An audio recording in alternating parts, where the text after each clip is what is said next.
Subscribe करंतु एबे हम चैनल को और प्रेस करंतु बेल आइकन को जहा द्वारा लेटेस्ट वीडियो रो नोटिफिकेशन आपण माननकु सर्वप्रथम मिल जिवो। नमस्कार बंधुगण आपण माननकु आम यूट्यूब चैनल को स्वागत।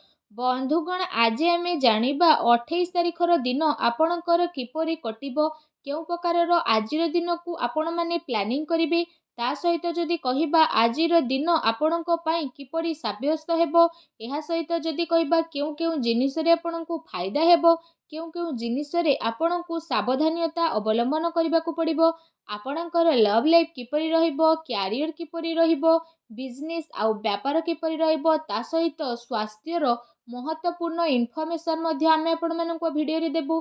ता सहित वीडियो शेष रे आमे आपण माननको गोटे उपाय विषय मध्ये कहबू, जहा द्वारा आपण आजिर दिन को आहुरी अधिक शुभ और मंगलदायक साब्यस्त करि परिबे।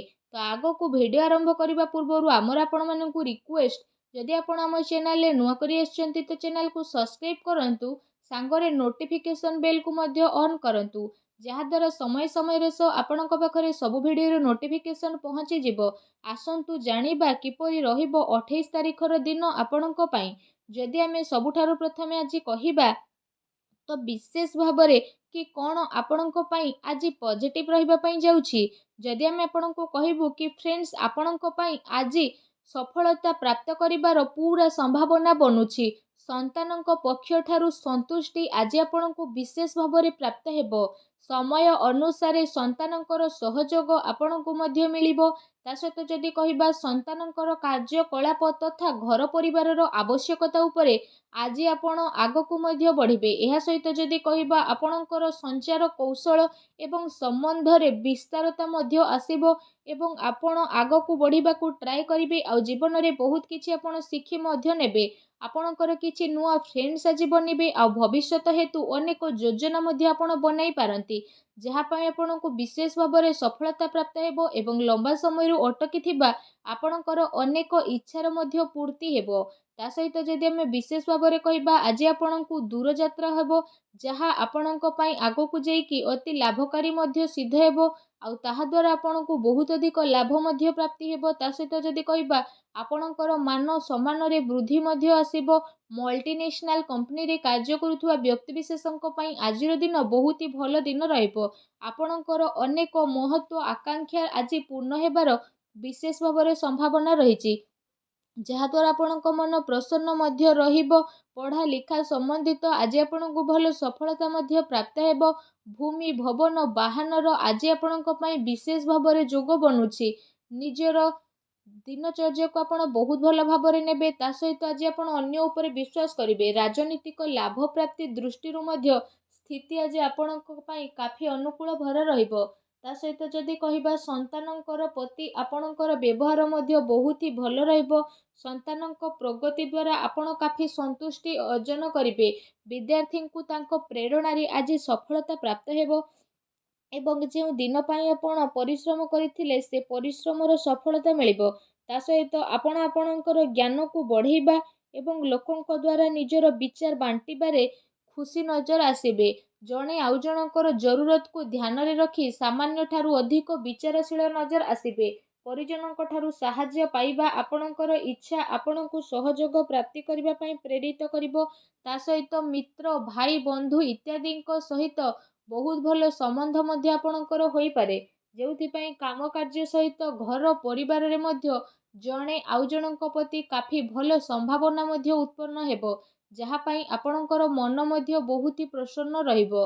आसंतु जानिबा आज आपणक पई कोन नेगेटिव रहइबो।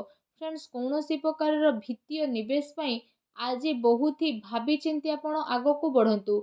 जदि कौनसी क्षेत्र रे विशेष भावरे आपणकू सुलझा मिलू नाही तो आपण कार्य जदि करिवे तो आपणक पई समय बहुत भल रहिबो। एहा सहित आजिर दिन आपणक पई कौनसी अजଣା चिंतीपूर्ण स्थिति उत्पन्न कहि पारे, तेणु टिके सावधान मध्य आपण रुहंतु। एहा सहित आपणको आपणको कार्य क्षेत्र रे टिके ध्यान देबार विशेष आवश्यकता रहिछि, कारण आपणक विरोध रे आज कौनसी षड्यंत्र होई पारे अथवा आपणक विरोध रे किए कौनसी चाल मध्य चलाई पारे, जोंथि पई आपणको मान हानि मध्य उठेबाको पड़िबो। निजर कार्य आपण पूरा ईमानदारी सह पूर्ण करंतु। କାହାକୁ ବି ଏମିତି ମୌକା ଦିଅନ୍ତୁ ନାହିଁ ଯେଉଁଥିପାଇଁ ଆପଣଙ୍କୁ କୌଣସି ପ୍ରୋବ୍ଲେମ୍ ଉଠିବା ପାଇଁ ପଡ଼ିବ। ଅଫିସ୍ ଅଥବା କାର୍ଯ୍ୟାଳୟରେ ନିଜର ସହକର୍ମୀଙ୍କ ଉପରେ ଆଦୌ ଭରସା କରନ୍ତୁ ନାହିଁ। ଯଦି ଆପଣ ଏପରି କରୁଛନ୍ତି ତ ସେ ଆପଣଙ୍କ ଭରସାର ଫାଇଦା ଉଠାଇ ପାରନ୍ତି ଏବଂ ଆପଣଙ୍କୁ ଲୁଚି ଛପିକି ନୋକସାନ ପହଞ୍ଚାଇବା ପାଇଁ ପ୍ରୟାସ କରିପାରନ୍ତି, ଯାହା ପାଇଁ ଅଫିସରେ ଆପଣଙ୍କର ଇମେଜ୍ ଉପରେ ନୋକସାନ ମଧ୍ୟ ଆସିପାରେ। ତେଣୁ ଆପଣ ସାବଧାନ ରୁହନ୍ତୁ। ଆସନ୍ତୁ ଜାଣିବା ଆଜି ଆପଣଙ୍କର ଲଭ୍ ଲାଇଫ୍ କିପରି ରହିବ। ଆପଣଙ୍କର ଜୀବନ ସାଥୀ ଆଜି ଆପଣଙ୍କୁ ଆପଣଙ୍କର ପ୍ରତି କାର୍ଯ୍ୟରେ ସମର୍ଥନ ଦେବେ। ତା ସହିତ ସମୟ ଆସିବା ଦ୍ୱାରା ଆପଣଙ୍କର ସହଯୋଗ ମଧ୍ୟ ଅବଶ୍ୟ କରିବେ। ଏହାର ପରିଣାମ ସ୍ୱରୂପ ଆପଣଙ୍କର ବୈବାହିକ ଜୀବନ କାଫି ଭଲ ମଧ୍ୟ ରହିବ। ଜୀବନ ସାଥୀଙ୍କ ସହ ମଧୁର ସମ୍ବନ୍ଧ ହେବାର ପୁରା ଯୋଗ ମଧ୍ୟ ବନୁଛି ତଥା ଆବଶ୍ୟକତା ଅନୁସାରେ ସବୁ ଜାଗାରେ ଜୀବନ ସାଥୀଙ୍କର ସହଯୋଗ ଆପଣଙ୍କୁ ପ୍ରାପ୍ତ ହେବ। ସେଥିପାଇଁ ଜୀବନ ସାଥୀଙ୍କ ସହ ମଧୁର ସମ୍ବନ୍ଧ ବନେଇକି ରଖିବା ଆପଣଙ୍କ ପାଇଁ ବହୁତ ହି ଭଲ ରହିବ। ଏହା ସହିତ ଆପଣଙ୍କୁ ଏ କଥାର ଧ୍ୟାନ ମଧ୍ୟ ରଖିବାର ଅଛି କି ପ୍ରେମ ଏବଂ ସମ୍ପର୍କ ଆପଣାପଣ ଏସବୁରୁ ଆପଣ ଭଲ ଭାବରେ ଚଲାନ୍ତୁ। କୌଣସି ନା କୌଣସି ସମ୍ପର୍କରେ ସ୍ଥିତି ଆପଣଙ୍କର ବଦଳିପାରେ ଏବଂ ପ୍ରତିଟି ସ୍ଥିତିରେ ଆପଣ ଆଗକୁ ବଢ଼ିବା ପାଇଁ ଟ୍ରାଏ କରନ୍ତୁ। ଏ ଦିନ ଆପଣଙ୍କ ପ୍ରେମ ଜୀବନ ପାଇଁ ବହୁତ ହି ଭଲ ଦିନ ରହିବାକୁ ଯାଉଛି। ତା ସହିତ ଏ ଦିନର ଆପଣଙ୍କୁ ଅବଶ୍ୟ ହିଁ ଲାଭ ଉଠାଇବାର ଆବଶ୍ୟକତା ରହିଛି। ଆସନ୍ତୁ ଜାଣିବା ଆଜି ଆପଣଙ୍କର ବ୍ୟବସାୟ କ୍ୟାରିୟର କିପରି ରହିବ। ଆଜିର ଦିନ ଆପଣଙ୍କ ପାଇଁ ବହୁତ ହି ଶୁଭ ଫଳଦାୟୀ ରହିବ। ବ୍ୟାପାର ଧନ୍ଦା ଆପଣଙ୍କର ଭଲରେ ଚାଲିବ ଏବଂ ଆର୍ଥିକ ସ୍ଥିତି ମଧ୍ୟ ଆପଣଙ୍କର କାଫି ମଜବୁତ ରହିବ। ଆଜି ଆପଣଙ୍କ ପାଇଁ ଆକସ୍ମିକ ଧନ ଲାଭର ଅନେକ ହିଁ ଯୋଗ ବନୁଛି, ଯେଉଁ କାରଣ ପାଇଁ ଆପଣଙ୍କ ମନ ବହୁତ ହି ପ୍ରସନ୍ନ ମଧ୍ୟ ରହିବ। ଏହା ସହିତ ଆପଣଙ୍କୁ ଆପଣଙ୍କର କାର୍ଯ୍ୟରେ ବହୁତ ଭଲ ଲାଭ ତ ହେବ ନାହିଁ, କିନ୍ତୁ ଆପଣଙ୍କ କ୍ୟାରିୟରରେ ଆପଣଙ୍କର ସ୍ଥିତି ବହୁତ ଅଧିକ ମଜବୁତ ରହିବ। ଯଦି ଆପଣ କୌଣସି ମିତ୍ରଙ୍କ ସହ କୌଣସି ବ୍ୟାପାର କରୁଛନ୍ତି ତ ଏ ସମୟ ଅବଧିରେ ଆପଣଙ୍କୁ ଅଧିକ ଲାଭ ମଧ୍ୟ ମିଳିପାରେ। ଚାକିରି କରୁଥିବା ବ୍ୟକ୍ତିବିଶେଷଙ୍କ ପାଇଁ ଆଜିର ଦିନ ମିଲାଜୁଲା ମଧ୍ୟ ରହିବାକୁ ଯାଉଛି। ବିଦ୍ୟାର୍ଥୀ ବର୍ଗଙ୍କ ପାଇଁ ଆଜିର ଦିନ ବହୁତ ଭଲ ରହିବ। ଆସନ୍ତୁ ଜାଣିବା ଯେ ଆପଣଙ୍କର ସ୍ୱାସ୍ଥ୍ୟ କିପରି ରହିବ। ଘରେ କେତେ ଗ୍ରହଙ୍କର ଜ୍ୟୋତି ଆପଣଙ୍କର ସ୍ୱାସ୍ଥ୍ୟକୁ ପ୍ରଭାବିତ ମଧ୍ୟ କରିପାରେ। ସେଥିପାଇଁ ଗୋଟେ ନିୟମିତ ଏବଂ ଭଲ ଦିନଚର୍ଯ୍ୟାର ଆପଣଙ୍କୁ ପାଳନ କରିବାର ଆବଶ୍ୟକତା ରହିଛି। ଏଥିପାଇଁ ଆପଣ ଆପଣଙ୍କ ଖାଦ୍ୟପାନ ଉପରେ ଧ୍ୟାନ ରଖନ୍ତୁ। ସ୍ୱାସ୍ଥ୍ୟକୁ ଆହୁରି ଅଧିକ ଭଲ ରଖିବା ପାଇଁ ଆପଣ ପ୍ରତ୍ୟେକ ଦିନ ଯୋଗ କରନ୍ତୁ, ବ୍ୟାୟାମ କରନ୍ତୁ ଏବଂ ସୁସ୍ଥ ରୁହନ୍ତୁ। ଆସନ୍ତୁ ଜାଣିବା ଆଜି ଆପଣଙ୍କ ପାଇଁ କ'ଣ ବିଶେଷ ଉପାୟ ରହିଛି। ଆଜି ଆପଣ ମା ଲକ୍ଷ୍ମୀଙ୍କର ପୂଜା ଆରାଧନା କରନ୍ତୁ। ତା ସହିତ ଘରୁ ଯେତେବେଳେ ବାହାରକୁ ଦୂରଯାତ୍ରା କରୁଛନ୍ତି ମଥାରେ ଚନ୍ଦନର ଟୀକା କିମ୍ବା କେଶର ଟୀକାକୁ ଲଗାନ୍ତୁ। ତା ସହିତ ଗରିବ ପିଲାଙ୍କୁ କିଛି ନା କିଛି ଦାନ କରନ୍ତୁ। ଦେଖିବେ ଆପଣଙ୍କର ସବୁ ନକାରାତ୍ମକ ଶକ୍ତିର ବିନାଶ ହେବ ଆଉ ଆପଣଙ୍କୁ ଶୁଭ ଫଳ ନିହାତି ଭାବରେ ପ୍ରାପ୍ତ ହେବ। ଆଜିର ଭିଡ଼ିଓଟି ଆପଣଙ୍କୁ କେମିତି ଲାଗିଲା ଆମକୁ କମେଣ୍ଟ କରିକି ଜଣାନ୍ତୁ। ଆଉ ଯଦି ଚ୍ୟାନେଲରେ ନୂଆ ଆସିଛନ୍ତି ତ ଚ୍ୟାନେଲକୁ ଏବେ ସବସ୍କ୍ରାଇବ୍ ମଧ୍ୟ କରିଦିଅନ୍ତୁ। ଧନ୍ୟବାଦ।